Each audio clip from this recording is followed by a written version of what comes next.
Hello friends, welcome to Dhritiman foundation YouTube channel.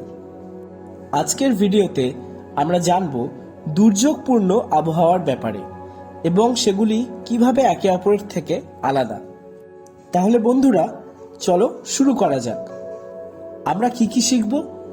আবহাওয়া কি, normal আবহাওয়া এবং দুর্যোগপূর্ণ আবহাওয়ার মধ্যে তফাৎ কি, আর দুর্যোগপূর্ণ আবহাওয়া কত রকমের হয়।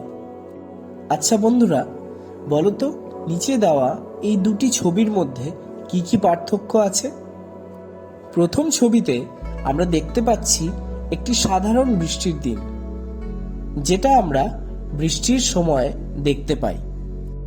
দ্বিতীয় ছবিতে আমরা দেখতে পাচ্ছি একটি দুর্যোগপূর্ণ বৃষ্টির দিন, যেখানে বজ্রবিদ্যুৎ সহ ঝড়ের সম্ভাবনাও আছে। এটি হলো দুর্যোগপূর্ণ আবহাওয়ার একটি উদাহরণ। তাহলে বন্ধুরা, দুর্যোগপূর্ণ, যাকে ইংলিশে বলা হয় সিভিয়ার, তার মানে হলো অতি তীব্র। আবহাওয়া কি? আমাদের চারিপাশে বাইরে যা চলছে বা যা হচ্ছে তাকে আমরা আবহাওয়া বলি। আবহাওয়ার মধ্যে সূর্য, বাতাস, বরফ, টেম্পারেচারের উপর নিচ হওয়া, এই সব কিছুই ইনক্লুডেড থাকে। সাধারণ আবহাওয়া আমরা স্বাভাবিকভাবে চারিদিকে যেরকম দেখতে পাই তাকে বলা হয়।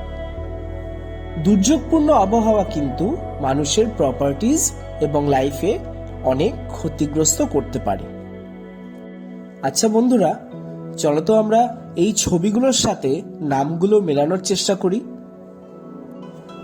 1 হচ্ছে ব্লিজার্ড বা তুষার ঝড়, 2 হচ্ছে বজ্র বিদ্যুৎ সহ বৃষ্টি, থান্ডারস্টর্ম, 3 হচ্ছে ফ্লাড বা বন্যা।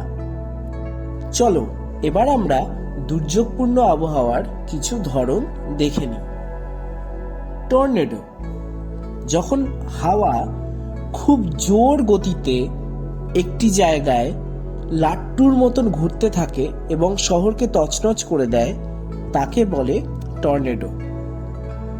সাইক্লোন, সার্কুলার একটি ঝড় বৃষ্টি এবং বাতাসকে একসঙ্গে নিয়ে যখন তৈরি হয় তাকে বলা হয় সাইক্লোন। ব্লিজার্ড বা তুষার ঝড়, বরফের দেশে বরফ এবং বাতাস একসাথে জোরালো গতিতে যখন ঝড়ের মতন বইতে থাকে তাকে বলা হয় তুষার ঝড়। থান্ডারস্টর্ম, মারাত্মক বজ্রবিদ্যুৎ সহ যখন বৃষ্টি এবং অনেক লাইটনিং হয় তখন তাকে বলা হয় থান্ডারস্টর্ম। ফ্লাড, হঠাৎ করে খুব জোরালো বৃষ্টি এবং অনেকক্ষণ ধরে বৃষ্টি হওয়ার ফলে যখন আমাদের সমতলে জল জমে যায় তাকে বলা হয় ফ্লাড বা বন্যা।